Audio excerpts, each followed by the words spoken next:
have started our first weekend of recording what we are calling our digital stage.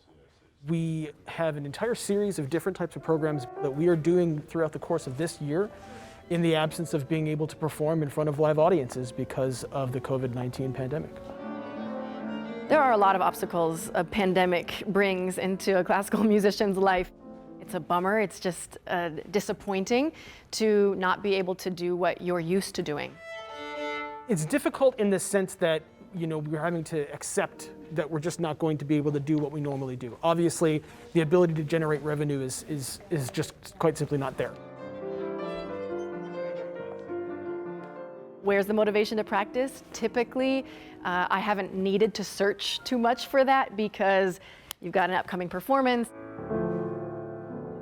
We also have an entire roster of contracted musicians who still need to work, and they still need to perform, and they still need to be able to earn their living as well. With all the performances canceled, you kind of go, oh, why am I doing this? Or you just start to reevaluate, as I think many of us have. Reevaluate what's important and why we do the things we do. Yeah, then can we go to 37? So John, how you doing? I'm Ryan. I'll be doing audio today. It's a combination of close miking and what we would call like area miking or room miking. I spend a lot more time in the live side of front of house engineering. I'm the production manager over at Hotel Congress.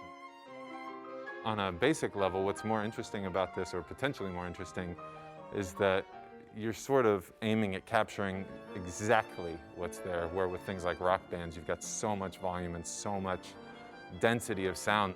You're not exactly trying to capture, this is exactly what the band sounds like. We're in a setting like this.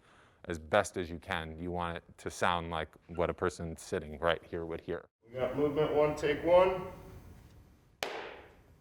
COMMOTION Studios, we have been in business in Tucson for about 15 years, doing generally event and video production.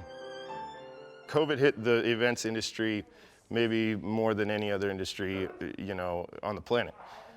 So we kind of quickly had to figure out a way to pivot. We did a really good job of pivoting to offering virtual services. Word got out pretty quick that we were offering those services, and for the last 6 to 8 weeks and for the next couple months, we're booked solid. So it's been a surprising turnaround, I'll say that.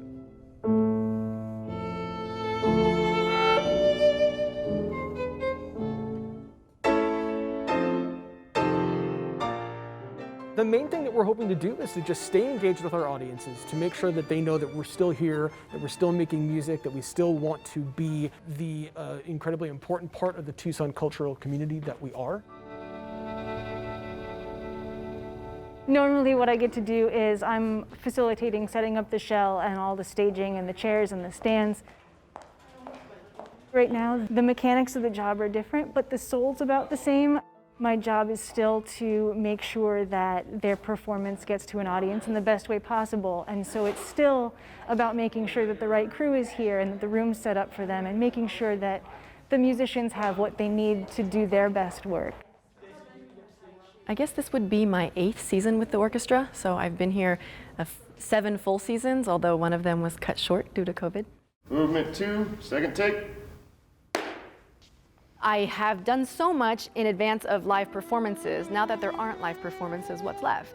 And what's left is the beauty of the music and the passion that is still there. And now we just simply channel it a little bit or tweak it just a little bit.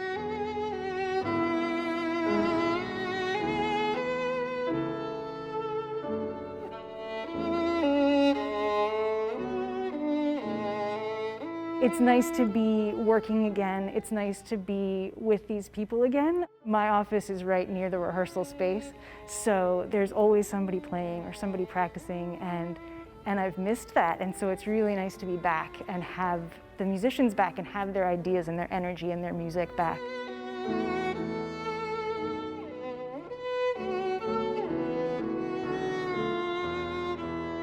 My love of music hasn't diminished at all, or dwindled at all.